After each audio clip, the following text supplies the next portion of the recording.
भी जुड़ गए हैं। सर, आपका स्वागत है जी न्यूज़ पर।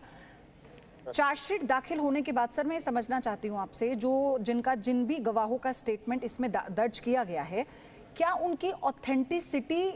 का जो प्रोसेस है वो चार्जशीट के बाद भी जारी रहता है कि गवाहों ने जो बयान दिए हैं वो कितने ऑथेंटिक हैं?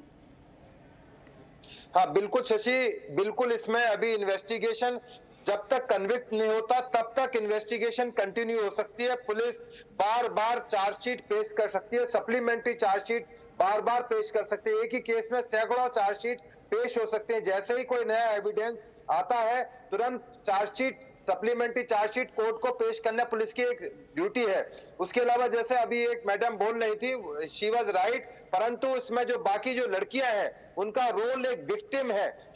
वो क्लेम कर रही है कि विक्टिम है, उनको नहीं पता था कि ये जो वीडियोग्राफी उनकी हो रही है, पॉर्न वीडियोग्राफी, वो इस तरह से इस्तेमाल की जाएंगी, तो उनकी जो इनोसेंस है उसको क्रिमिनल एक्ट में कन्वर्ट नहीं कर सकता। देखने वाली बात है कि क्या अभी इन्वेस्टिगेशन में कोई इस तरह की और लड़कियां आएंगी जो राज कुंद्रा या तमाम जो लोग जुड़े हुए हैं, चाहे मनी लॉन्ड्रिंग से जुड़े हुए हैं, चाहे पोर्नोग्राफी से जुड़े हुए हैं, या डायरेक्टली इनडायरेक्टली किसी भी आईटी एक्ट के अंदर कवर होते हैं, तो संभावना है कि आने वाले टाइम में और भी चार्जशीट इसके अंदर आ सकती है। तो बिल्कुल लीगल प्रोविजन बिल्कुल क्लियर है और इसमें बहुत ही पुख्ता सबूत पुलिस ने इकट्ठे किए हैं, क्योंकि इतने लंबे टाइम के अंदर सारी चीजों का एक इन्वेस्टिगेशन की है। तमाम बैंक उनके डिटेल्स खंगाले गए हैं, उनकी तमाम सीसीटीवी फुटेज की गई है, उनके पर्सनल जो राज कुंद्रा का पर्सनल लैपटॉप था उसमें 35 हॉटशॉट वीडियोस मिली है, बहुत सारे आपत्तिजनक कंटेंट्स मिले हैं। तो इतना पुख्ता एक केस बनकर निकल कर आया है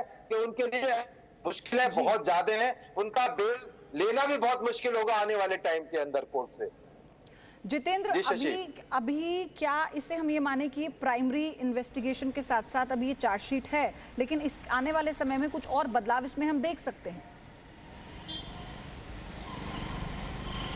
देखिए, जो प्रोसेस होता है वो यही होता है कि जब भी किसी एक्यूज़ को अरेस्ट किया जाता है तो उसके खिलाफ एविडेंसेस को कलेक्ट करके उसके खिलाफ चार्जशीट फाइल की जाती है, जो कि इसमें किया जा रहा है। जुलाई महीने के अंदर राज कुंद्रा को गिरफ्तार किया गया था और आज सितंबर हो चुकी है, यानी कि कह सकते हैं कि 2 महीने के अंदर ही जो मुंबई पुलिस ने इस पूरे मामले के अंदर इन्वेस्टिगेशन करके सप्लीमेंट्री चार्जशीट दाखिल कर दी है। इससे पहले अप्रैल महीने में 11 आरोपियों के खिलाफ मुंबई पुलिस ने चार्जशीट दाखिल की थी और उसके बाद जो उस समय जो एक्यूज अरेस्ट किए गए थे वो सब इस समय बेल पर है। ठीक इसी तरह उसके बाद इन्वेस्टिगेशन करते हुए राज कुंद्रा को 19 जुलाई को गिरफ्तार किया गया था और उसके खिलाफ और बाकी जो 3 आरोपी हैं, रोहन थॉरपे, प्रदीप बख्शी, यश ठाकुर और राज कुंद्रा, इन चारों के खिलाफ चार्जशीट फाइल की गई है, जिसमें से 2 एक्यूज अभी एब्सकॉन्डिंग है और इन सब के खिलाफ 2 महीने के अंदर चार्जशीट फाइल कर दी गई है। अब अदालत के ऊपर है कि वो आगे किस तरह से इसके ऊपर कॉग्निजेंस लेती है। सबसे पहले इसमें अदालत कॉग्निजेंस लेगी और उसके बाद जिन जिन सेक्शंस के अंदर मुंबई पुलिस ने ये चार्जशीट फाइल की है उनके ऊपर चार्जेस फ्रेम करने के लिए आर्ग्यूमेंट्स होंगे। सबसे जो पहली हर्डल आती है वो यही आती है कि जिन चार्जेस में पुलिस चार्जशीट फाइल करती है, सबसे पहले वो चार्जेस फ्रेम होना बेहद ज़रूरी होता है, क्योंकि उसी के बाद आगे केस आगे आर्ग्यूमेंट के लिए चलता है। अगर चार्जेस फ्रेम हो जाते हैं तो उसके बाद एविडेंसेस पर आता है, जहां पर दोनों डिफेंडर और जो पुलिस प्रोसिक्यूशन की तरफ से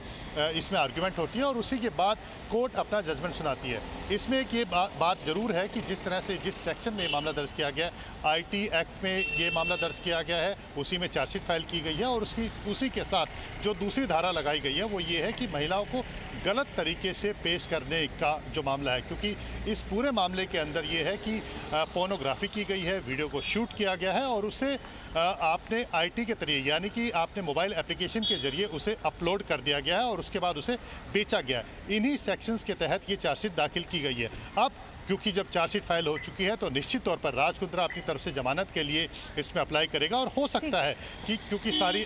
जो इसमें इन्वेस्टिगेशन है वो पूरी हो चुकी है, एविडेंसेस कलेक्ट होकर के सबमिट किए जा चुके हैं, तो हो सकता है कि इसमें अदालत राज कुंद्रा को जमानत दे दे। लेकिन जो असली हर्डल अब स्टार्ट होगी जब जो एविडेंसेस कलेक्ट किए गए हैं उनको किस तरह से जो मुंबई पुलिस है पुख्ता तौर पर अदालत के सामने पेश करती है, क्योंकि बड़ी थिन लाइन है। जो अगर हम इस कंटेंट की बात करें, जिस मामले के अंदर राज कुंद्रा के खिलाफ चार्जशीट फाइल की गई है कि वो ओटीटी प्लेटफॉर्म के ऊपर पोर्नोग्राफिक मटेरियल शूट करके डाल रहा था, लेकिन अगर हम ओटीटी की बात करें तो इस समय ओटीटी को लेकर के किसी भी तरह से कोई साफ कानून बना नहीं हुआ है। क्योंकि अगर मैं शिल्पा शेट्टी की बात करूं तो वो भी पहले पुलिस की रडार पर थी, लेकिन देखिए ना कैसे आज उनका स्टेटमेंट इस चार्जशीट का हिस्सा है। जैसा आपने कहा जितेंद्र, मैं आ रही हूं राजीव, लेकिन